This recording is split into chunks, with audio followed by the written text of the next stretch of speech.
Porque assim como o nosso corpo precisa da refeição, para a gente poder se manter em pé, né? A nossa alma também. Nossa alma precisa se alimentar. Né? Como é que nossa alma se alimenta? Através da oração.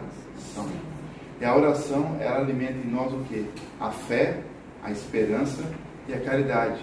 Que são as 3 virtudes teologais que Deus nos dá no batismo, para a gente poder caminhar para a nossa salvação. Né? E a fé que nos mantém em muitas provações da nossa vida. Né? Porque, a fé, como o próprio senhor falou, que a fé remove montanhas. Né? E ele até falou assim, se você tiver a fé do tamanho de um grãozinho de mostarda, que é um grãozinho de arroz, né? Eu consigo mover uma montanha do lugar, ou então mandar um coqueiro sair daqui e se plantar no mar. Né? Se eu não consigo isso, é porque minha fé ainda não é do tamanho de um grão de arroz. É morta, né? Não é morta, está viva ainda, mas é muito fraca, milinguida. Né? Nós temos uma fé muito fraca. E para fortalecer essa fé, nós temos 2 opções que Deus nos deu, né? Oração e sacramentos. Né? Existe também uma terceira opção que a gente não comenta muito, porque é um pouco mais complexo, mas que também alimenta a alma, que é algo que nós chamamos de simbologia. Né? Por que a gente, quando vê assim um mar, aqui a gente não está acostumado com o mar, mas você vê uma paisagem bonita de uma serra e tal, você se sente cheio, né? Ou então você vai, alguém que já foi em Foz do Iguaçu, não? Nos cataratas do Iguaçu, já foi, mas quando estava caindo bastante água, né? Eu chego lá, às vezes está seco também, às vezes, né? Mas já foi caindo bastante água. Você não sente uma coisa assim, uma grandeza de Deus, uma emoção e tal, né? E a primeira vez que eu vi, eu fiquei encantado, né? A hora não passou e o pessoal esqueci até de almoçar e tudo, né? Ficamos encantados com o que nós vimos lá. Então, quer dizer, são coisas simbólicas da natureza que enchem a nossa alma. Mas também o homem pode produzir coisas simbólicas, né? Que também preenchem a nossa alma. Quando a gente entra numa catedral muito bonita, por exemplo, uma igreja muito bonita, né? Aquelas catedrais antigas, medievais, aqueles vitrais, a gente sente na atmosfera algo que nos eleva. Por quê? Nossa alma está se alimentando. Está se alimentando da simbologia. Né? E aí, por isso que também acontece o contrário. Quando nós estamos numa selva de pedra, só prédio para cá e tal, a gente chega de casa assim, ó, acabado. Por quê? Porque a gente recebeu, a nossa alma foi trucidada. Né? Aquilo que deveria ser alimento da nossa alma, que deveria ser belo, né, e tudo, aconteceu ao contrário. Então a gente se sente meio acachapado. O inimigo fez de propósito isso. Né? Mas não, o inimigo não fez sozinho, quer dizer, por que nós chegamos a essa arquitetura moderna que, em vez de elevar a alma, denigre a alma? Porque lá atrás nós aceitamos do inimigo o orgulho e a ambição. A gente calcula tudo como a gente quer, tá entendendo? Não. A gente dá valores que não deveria dar algumas coisas e outras coisas não dá. Um exemplo clássico, né? Todo mundo já ouviu falar do diamante? Qual mulher não gostaria de ganhar não vou deixar o seu irmão na só não, mas qual mulher não gostaria de ganhar um anel de diamante, tem aquele diamante bonito que parece em filme, né, e tal, né? Agora vem a pergunta, vocês sabem por que o diamante é tão caro? É porque ele é raro? Porque é raro de encontrar. Eu também pensava quando eu era criança. Não, aí o motivo que ele é formado, né? Mas eu quero dizer por que ele é tão caro.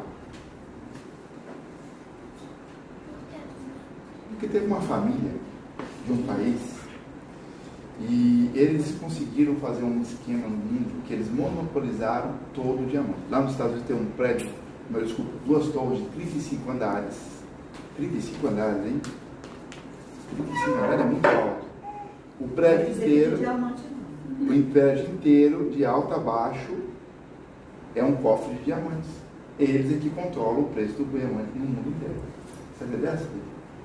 Se você quisesse uma moça tão estudada, pode pesquisar aí. Né? A nossa ambição destruiu o nosso modo de ver e de querer honrar a Deus. Né? Tudo que existe no mundo foi criado por Deus.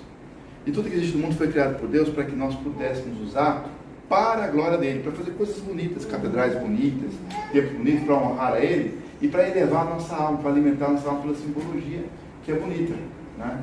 E não é como o ser humano, né? Mas por que esse egoísmo? Vem do pecado original de Adão e Eva. Quando Deus falou assim, olha, pode comer de tudo que vocês quiserem aqui no paraíso. Tem todas as frutas, todos tudo os manjares, frutos que a gente nem imagina na nossa cabeça, de todos os sabores, mas só tem uma árvore, só uma, no meio do paraíso, e você não pode comer daquele fruto. É só esse. Você tem centenas de frutos para comer, só um que você não vai poder comer. Era uma aprovação de fidelidade que Deus colocou. Pois a Eva, seduzida pela serpente, comeu e fez o Adão comer. E aí veio o orgulho e a ambição, né? Tinha tudo na mão e perderam tudo. Né? Por quê? Orgulho e ambição. E nós somos herdeiros desse orgulho e ambição, por isso que nosso mundo está assim. Mesmo assim, ainda tem gente que às vezes consegue superar isso e fazer coisas belas, né? Coisas bonitas que elevam o que é a nossa alma. Então são os 3 alimentos que nós temos na nossa alma. Primeiro de tudo, os sacramentos, né? Todo mundo sabe o que é sacramento, né? Batismo, confissão, comunhão, tal, né? Alimenta nossa alma. Todos os sacramentos alimentam nossa fé, esperança e a caridade, né? E depois vem a oração. E terceiro vem os símbolos, né? A imagem, por exemplo, é um símbolo, uma imagem de madeira, ela é um símbolo, né? Mas ela traz para nós 2 tipos de alimento espiritual. Primeiro, o símbolo da visão. A gente acha ela linda, é muito bonita, os olhos dela são muito cativantes.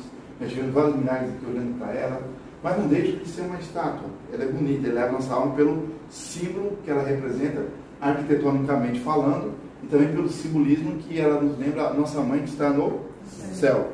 Mas por que ela traz tanta graça assim, se ela é só um símbolo? Porque além dela ser um símbolo, ela foi colocada na fornalha ardente do amor de Deus. Qual é essa fornalha ardente? Aí eu remonto aqui a São Tomás de Aquino.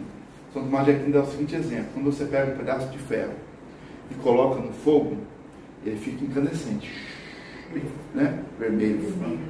Quando você pega ele lá e tira com outra mão, né? Não direto com a mão, você pega lá uma pista e tira o ferro. Se você tocar o dedo, o que vai acontecer? Queimar. Agora ele pergunta, ele deixou de ser ferro? Não. Mas ele adquiriu o fogo, a temperatura do fogo, o calor do fogo. A imagem, quando ela é abençoada, como no caso do Senhor de Fátima, abençoada lá no Santuário de Fátima, a bênção que enviou, então o fogo do Espírito Santo cobriu a imagem. Então, além dela ser um alimento arquitetônico na nossa alma, ela vem com o calor do fogo que ela foi submetida. Que calor é esse? O calor do fogo da graça de Deus. O calor do fogo do Espírito Santo. E por isso que muitas vezes quando a pessoa toca, sai curada, porque não é pela imagem em si, mas é a bênção que ela nos traz, do Santuário de Fátima, que foi dada a ela. Então, onde ela entra, ela é um sinal de luminosidade, de luz. É a luz que penetra nas casas, espanta o que é do mal, tudo que for ruim é afugentado pela presença da imagem. Por quê? Porque ela vem imbuída do calor do Espírito Santo. Não deixou de ser uma imagem, mas o Espírito Santo, a graça dele, o calor dele, vem junto, né? E por isso, muitas vezes, Nossa Senhora mesmo lá do céu, ela olhando para nós aqui agora, ela transmite através da imagem, às vezes, alguma coisa que ela quer de cada um de nós, né? Tem pessoas que olham para a imagem de Nossa Senhora e sentem, olha, eu tenho que mudar tal ponto na minha vida, olha, estou precisando me confessar. Nossa, Nossa Senhora está pedindo que eu reze mais, olha, Nossa Senhora está me pedindo mais paciência. Para cada um, às vezes, eu estou aqui falando, mas Nossa Senhora está falando em cada coração, às vezes, né? E tem gente que nem presta atenção no que eu estou falando, mas Nossa Senhora está falando lá no coração, meu filho, ó, aquele pontozinho ali tem que melhorar, ou da caridade, ou da fé, ou da esperança, paciência, a virtude da sabedoria, estudar mais, não sei, né? Nossa Senhora pode tocar cada um, né? Por isso nós tivemos muitas conversões aqui, né? A cova da iria, no céu aparece a Virgem Maria. Ave, ave, ave Maria, ave, ave, ave Maria. Das mãos lhe pendiam continhas de luz, assim